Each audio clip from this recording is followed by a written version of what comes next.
Halo semua, kembali lagi bersama Jovan. Jadi kali ini kita akan mereview 12 kelompok. Tidak lagi 4, maka dari itu gue akan meminta bantuan 2 dari teman gue untuk membantu mereview vlog-vlog dari anak netik mesin. Bagaimana vlognya? Mari kita saksikan. Kelompok 1. Kelompok 1 menjelaskan tentang sistem transmisi otomatis. Kelebihannya yaitu suara dari presenternya terdengar dengan sangat jelas. Lalu menjelaskan kode-kode pada transmisi otomatis, dan juga menjelaskan jenis-jenis dari transmisi otomatis itu. Namun, ada kekurangannya juga, yaitu terdapat ada kekurangan kata pada presentasi. Transmisi otomatis mempunyai yang membuatnya masih mungkin dia. Lalu, ada penyalahan penyebutan kata. Biasanya diisi dengan minat transmisi otomatis atau ATV. Dan tidak ada contoh cara kerja dari sistem transmisi otomatis. Fungsi konverter.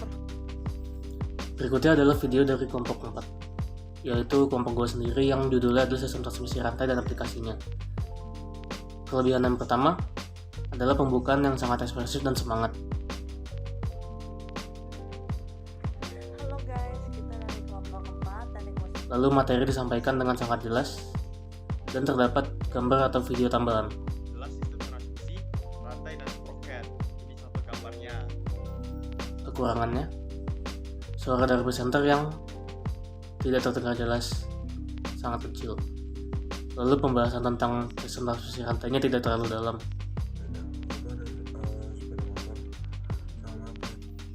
Dan juga layout video ada yang tidak seragam, ada yang portrait, ada yang landscape. Ya, selanjutnya adalah kelompok 7 dengan judul sistem transmisi sabuk datar dan aplikasinya.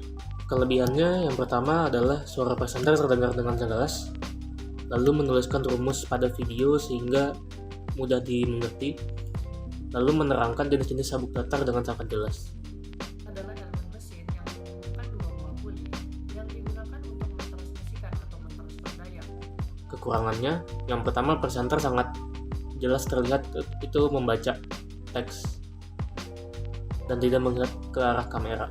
Digunakan ketika dibutuhkan lebih dari satu sambungan. Lalu gambar yang disertakan terlalu kecil sehingga tidak dapat dilihat dengan jelas, dan juga tidak disertakan gambar ataupun video dari contoh penggunaannya. Selanjutnya adalah kelompok 10 dengan judul sejarah dan perkembangan transmisi precision cycloidal. Kelebihannya, yang pertama adalah mereka menjelaskan jenis-jenis transmisi precision cycloidal, lalu menuliskan kelebihan dan kekurangannya sehingga mudah disimak. Lalu, suara background tidak mengganggu suara presenter sehingga dapat terdengar dengan jelas. Kekurangannya, tidak menuliskan nama toko yang bersejarah sehingga kita tidak bisa mencari nama toko tersebut. Tepatnya pada tahun 1931, seorang insinyur desain dan pengusaha Jerman bernama Lorenz Brehren mengembangkan teknologi. Lalu, layout video yang tidak seragam, ada yang landscape, ada yang portrait.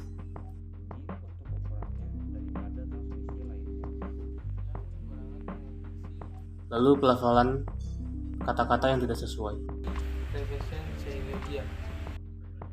Oke, so kita masuk ke kelompok berikutnya, itu kelompok 2. Mereka di sini ngebahas soal manual transmission.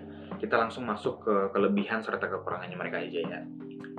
So, di sini kelebihan mereka yang pertama itu mereka memberitahukan siapa yang pertama kali memperkenalkan manual transmission, yaitu Cadillac pada tahun 1928. Transmisi manual yang menggunakan clutch atau kopling. Transmisi manual pertama kali diperkenalkan oleh Cadillac pada tahun 1928. Kemudian di sini juga mereka memberikan comparison antara manual transmission dan juga automatic transmission. Yang ketiga, kelebihan mereka itu mereka di sini disertai gambar sehingga videonya lumayan interaktif. Kemudian kekurangan mereka ialah di sini tuh bisa dilihat bahwa ada salah satu pembicaranya tuh lightingnya terlalu ke muka banget sehingga di bagian muka terlalu terang. Kemudian ada juga yang terlalu dekat dengan frame sehingga dia terkesan menutup sebagian besar videonya. Kemudian yang terakhir ada juga bagian salah satu pembicara yang tangannya terpotong di frame. Alright, so next one we have sistem transmisi sabuk bergerigi atau dikenal dengan timing belt yang dibahas oleh kelompok 5. Di sini kelebihannya mereka adalah cara penyampaian materi yang disampaikan oleh mereka itu mereka menyampaikannya secara rinci. Kemudian suara pembicara di sini sudah terdengar dengan jelas. Dari tujuan ini terdapat. Dan yang ketiga adalah materi pembahasan ini mereka tuh sertai dengan PowerPoint serta ada gambar sehingga penonton yang menonton video dapat ikut membaca apa yang sedang disampaikan. Namun kekurangannya mereka adalah di sini penulisan materinya itu kurang rapi. Kemudian kurang adanya video animasi, di mana di sini tuh kebanyakan hanya didominasi oleh gambar-gambar saja. Dan yang terakhir, apabila kita dengarkan secara seksama pada menit 4:40 atau 41 detik, di situ ada suara background orang sedang berbicara yang ikut terekam pada video itu.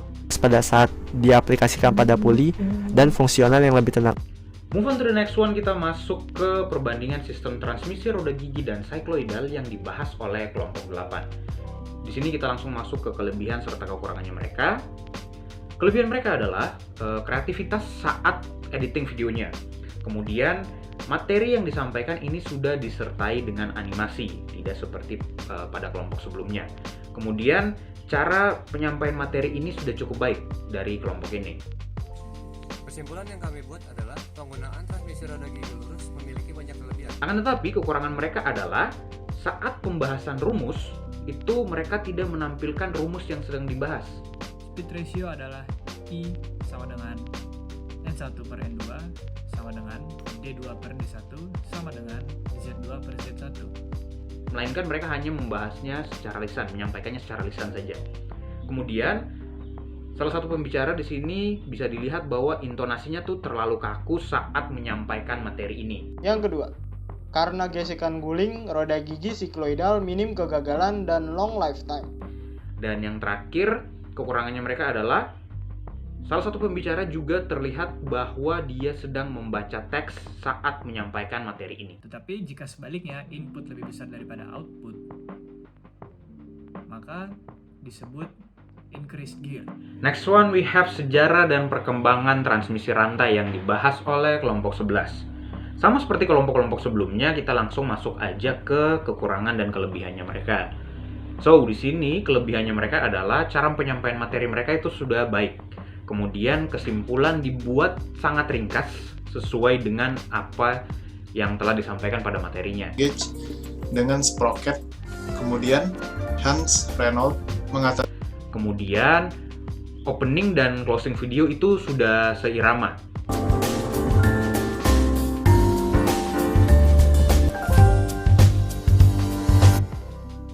Akan tetapi di sini kekurangan mereka adalah mereka sempat menyebutkan mengenai chordal effect, tapi mereka tidak menjelaskan apa itu chordal effect. Mengalami getaran karena efek chordal. Kemudian gambar yang mereka tampilkan pada saat pembahasan itu transisinya terlalu cepat sehingga kita tidak bisa melihat gambar yang dimaksudkan itu. Kemudian yang terakhir adalah salah satu pembicara bisa dilihat bahwa posisi duduknya itu tidak tepat berada di tengah frame, akan tetapi dia sedikit menyamping. Oke, selanjutnya adalah kelompok 3. Menurut saya kelompok 3 ini mempunyai 3 kekurangan dan 3 kelebihannya. 3 kelebihannya yang pertama itu openingnya keren, karena saya belum pernah melihat opening seperti ini di video-video lain sehingga saya tertarik untuk menonton videonya sampai habis. Lalu yang kedua, penyampaian materi oleh para anggota kelompoknya juga sangat baik dan sangat informatif. Lalu yang ketiga, isi materi juga lengkap, disertai gambar dan video. Berbeda-beda, tali baja ini dibagi menjadi 3 jenis. Yang pertama ada tali baja umum, biasa digunakan untuk aplikasi angkat, tarik, dan ikat. Contohnya ada pada aplikasi lifting. Lalu saya akan membahas tentang 3 kekurangannya. Menurut saya 3 kekurangannya ini yang pertama, pada bagian soket tali kawat tirus itu tidak ada penjelasan gambar itu kurang jelas. Mungkin gambar harus diperbesar lagi agar saya bisa melihatnya. Lalu ada sertakan juga contoh soal pada bagian rumus, karena menurut saya contoh soal ini penting agar kita lebih mudah memahaminya karena rumusnya ini agak sulit juga menurut saya. Lalu pada pengaplikasiannya tolong disertai juga gambar kerjanya sehingga kita juga bisa dapat memahaminya. Oke, selanjutnya itu adalah kelompok 6. Menurut saya kelompok 6 juga mempunyai 3 kelebihan dan 3 kekurangannya. 3 kelebihannya itu yang pertama, menurut saya openingnya juga bagus karena saya juga jarang melihat opening seperti ini. Lalu keuntungan dan kerugian sabuk V-nya juga lengkap. Dan yang ketiga, itu tipe dari sabuk V-nya juga lengkap karena disertai juga dengan tabel. Lalu 3 kekurangannya itu, yang pertama, penyampaiannya oleh anggota kelompoknya juga masih kaku. Lalu yang kedua, suara juga kurang terdengar. Lalu pada bagian rumus, tolong juga disertakan contoh soal, karena menurut saya contoh soal ini penting, karena rumusnya juga udah sulit. Mungkin dengan contoh soal kita juga bisa dapat lebih memahaminya. Oke, selanjutnya itu adalah kelompok 9. Menurut saya kelompok 9 ini juga mempunyai 3 kelebihan dan 3 kekurangannya. 3 kelebihannya itu, yang pertama, opening countdown-nya menarik karena membuat kita menunggu apa yang akan terjadi selanjutnya.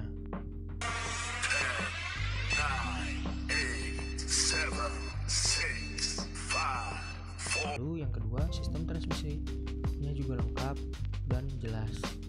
Lalu sistem transmisi roda giginya juga baik, penjelasannya juga baik juga dan lengkap juga. Lalu yang ketiga kekurangannya itu, yang pertama, suara kurang terdengar. Lalu gambar pada videonya juga kurang jelas, mungkin gambar harus diperbesar lagi sehingga saya dapat melihatnya. Lalu kelebihan dan kekurangan pada sistem transmisi roda giginya juga kurang jelas. Oke, selanjutnya itu ada kelompok 12, kelompok saya sendiri. Menurut saya kelompok 12 mempunyai 3 kekurangan dan 3 kelebihannya. 3 kelebihannya itu, yang pertama, opening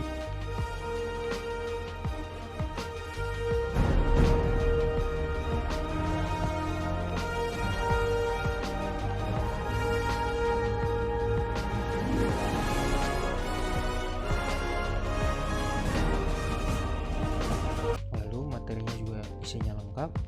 Lalu pada bagian sejarah juga terdapat gambar, sehingga kami dapat lebih memahami juga lewat gambar tersebut. Lalu 3 kekurangannya itu, yang pertama, suaranya juga kurang jelas karena mic saya juga rusak waktu itu.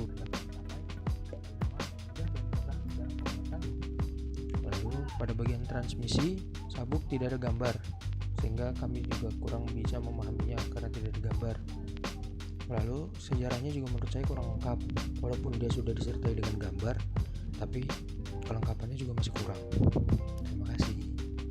Berikut ini adalah ranking dari 12 kelompok. Sekian video dari kami, terima kasih telah menonton.